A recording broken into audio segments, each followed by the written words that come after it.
पुढचं budget session होईल त्यामध्ये जे 2100चा लाभ हा महिलांना आम्ही आमच्या मॅनिफेस्टोमध्ये कबूल केलेला आहे, त्या संदर्भातली जी काही योग्य ती घोषणा आहे ती केली जाईल. आता 1500चा लाभ आहे आणि जे लाभार्थी आहेत, जे व्हेरीफाईड झालेले आहेत, ज्यांना गेल्या महिन्यांपासून लाभ मिळत आहे, त्या पद्धतीनं त्यांना मिळत आहे. नाही, खरं तर अशा पद्धतीच्या चुकीच्या पद्धतीनं बातम्या काही वर्तमानपत्रामध्ये आलेल्या आहेत. माझ्याही नावाचं त्याच्यामध्ये कोट करण्यात आलेलं आहे. मी खरं तर सकाळी वाचल्यानंतर मलाही आश्चर्य झालं, कारण जी इंटरव्ह्यू मी कधी दिलीच नाही आणि जो संवाद कधी अशा पद्धतीनं औपचारिक झालाच नाही, त्याच्यामध्ये अशा पद्धतीनं एका वर्तमानपत्राने ती चुकीची बातमी दिलेली आहे.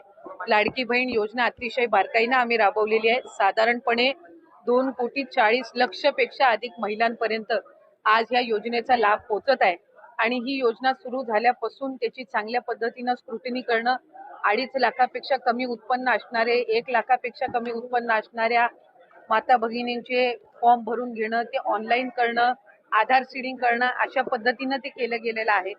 त्याच्यामुळे कुठेही स्क्रुटिनी ही 2.5 कोटी महिलांची किंवा लाभार्थ्यांची होणं हे शक्यही नाहीये आणि ते करणंही नाहीये, कारण आज त्या महिला 5 महिन्यापासून लाभ घेत आहेत. एक आणि दुसरी गोष्ट म्हणजे कोणाची जर तक्रार त्या संदर्भामध्ये पुढं मागं कधीही, म्हणजे आज मी आमदार म्हणून आपल्या सर्वांसोबत संवाद साधत आहे, मंत्री म्हणून मी त्या विभागाचं काम केलेलं आहे, पुढं मागं कधीही त्या संदर्भातली कुठली स्पेसिफिक तक्रार जर आली तर त्या संदर्भातला जो काही तेवढ्या पुरतची स्क्रुटिनी करण्याचा, म्हणजे उदाहरणार्थ एखाद्या XYZ जिल्ह्यातल्या 100 लाभार्थ्यांबद्दल जर तक्रार झाली तर त्या 100 लाभार्थ्यांपुरतची चौकशी करायची किंवा नाही हा सुद्धा, किंवा स्क्रुटिनी करायची किंवा नाही हा सुद्धा निर्णय हा शासन जर तशा पद्धतीचं कधी काही घडलं किंवा आलं तर त्या संदर्भामध्ये घेण्यात येईल.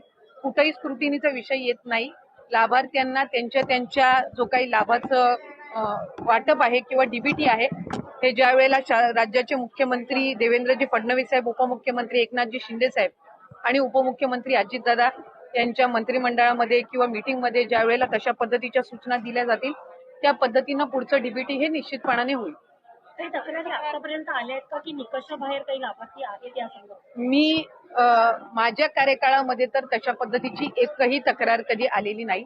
आता आचारसंहितेच्या या मधल्या 1.5 महिन्याच्या 2 महिन्याच्या कालावधीत काही आल्या असतील तर त्या संदर्भातली मला काही माहिती नाहीये, पण तक्रारी आल्या तर त्याचं कशा पद्धतीने त्या स्क्रुटिनाइज करायच्या याचा निर्णय जो आहे ते शासन आणि जे संबंधित विभाग आहे ते त्या पद्धतीनं करतील. पण अशा पद्धतीची तक्रार ही कुठेही विभागाकडे मी त्या ठिकाणी पदावर असताना तरी प्राप्त झाली नव्हती. नाही, ह्या ज्या सगळ्या आहेत या अफवा पसरवल्या जात आहेत. शेवटी कुठले निकष कशा पद्धतीनं लावले जातील, कशा पद्धतीनं बदलले जातील, कशा पद्धतीनं कुठली जर एखादी तक्रार आली तर त्या संदर्भातली कशी स्क्रुटिनी केली जाईल हा निर्णय शासनाचा आणि विभागाचा राहतो. त्याच्यामुळे अद्याप तरी त्या संदर्भामध्ये कुठेही चर्चा नाही, अद्याप त्या संदर्भामध्ये कुठेही चौकशी किंवा कुठेही त्या संदर्भातली कारवाईचा विषय झालेला आहे. एका घराच्या 2 बायकांनाच फक्त लाभ मिळू शकतो अशा संदर्भातला नियम? अशा संदर्भातला नियमही नाहीये. आपण जर GR मध्ये बघितलं तर 2.5 लाखापेक्षा कमी उत्पन्न असणारे, रेशन कार्ड त्यांचं पिवळं किंवा केशरी किंवा उत्पन्नाचा दाखला असणारे, अशी सगळी स्क्रुटिनी होऊन आम्ही सुरुवातीपासून एक गोष्ट म्हणत आलो की 2.5 कोटीपर्यंत लाभार्थी हे मॅक्सिमम असू शकतात आणि त्या पद्धतीनं जर आपण बघितलं तर रजिस्ट्रेशन मध्ये सुद्धा आम्ही शेवटचं डीबीटी 9 ऑक्टोबरला ज्या वेळेला केलं त्यावेळेला 2,34,00,000 महिलांना आम्ही डीबीटी केलेलं होतं. म्हणजे साधारणपणे त्या आकड्याच्या आपण जवळपास आहोत.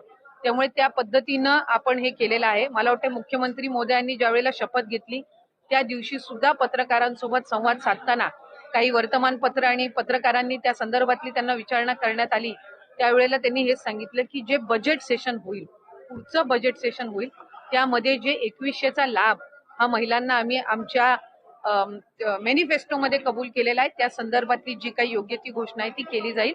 आता 1500चा लाभ आहे आणि जे लाभार्थी आहेत, जे व्हेरीफाईड झालेले आहेत, ज्यांना गेल्या महिन्यांपासून लाभ मिळत आहे त्या पद्धतीनं त्यांना मिळत आहे. एकूणच या योजनेसंदर्भात विरोधक आता पुन्हा एकदा आक्रमक होताना बघायला मिळतात, टीका टिप्पणी करताना बघतायत की आता निवडणुका झाल्यात, आता या संदर्भात अनेक खरं तर नियम जे आहेत ते लागू करण्यात येतील अशा संदर्भातले आरोपही होतात. ते एक तर विरोधकांनी सुरुवातीपासूनच या योजनेवर टीका केली. ज्या वेळेला 28 जून रोजी ही योजना जाहीर झाली त्यावेळेला सुद्धा त्याच्यावर टीका करण्यात आली. स्वतः त्या योजनेवर टीका केली की 1500 दिल्यावर मग राज्याचं काय होणार, राज्य खपाट्याला जाईल, आर्थिक व्यवस्था बिघडेल. आणि त्यांच्या मॅनिफेस्टोमध्ये निवडणुकीला ते 3000 महिलांना देणार दर महिन्याला, अशा पद्धतीची खोटी घोषणा करण्यात आली. महिलांनी, लाडक्या बहिणींनी 3 लाडक्या भावांना साथ दिली आणि जे त्यांच्यासाठी योग्य पद्धतीचे निर्णय किंवा लोकउपयोगी योजना राबवलेल्या आहेत त्यांच्या पाठीशी ते उभे राहिल्या. म्हणजे आता विरोधक काय बोलतात याला फारसं काही महत्व राहिलेलं नाही, आमच्यामध्येही राहिलेलं नाही आणि लाडक्या बहिणींमध्येही राहिलेलं नाही. नमस्कार दोस्तों, मेरा नाम है अकरम और आप सभी का मेरे यूट्यूब चैनल पर स्वागत है। अदितिताई तटकरे ने कहा है कि हमने जो घोषणा की थी हम उस पर कायम हैं और अभी ये जो महिलाओं को 1500 रुपये का हफ्ता चालू है ठीक उसी तरह महिलाओं को मिलता रहेगा और बजट सेशन को देखकर महिलाओं को 2100 रुपये भी मिल सकते हैं।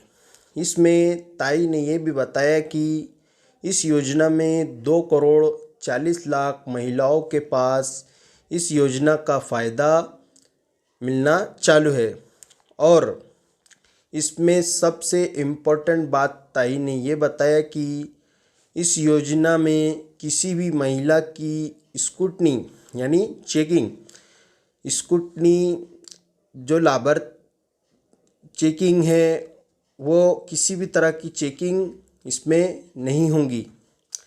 जिस तरह उनको अभी तक पैसे मिलते आए हैं ठीक उसी तरह पैसे मिलते रहेंगे। यानी जैसा कि आपने देखा कि उनको जुलाई, अगस्त, सितंबर, अक्टूबर और नवंबर इस तरह इनको अकाउंट में पैसे डीबीटी के माध्यम से आए ठीक उसी तरह आगे भी इनको पैसे मिलते रहेंगे।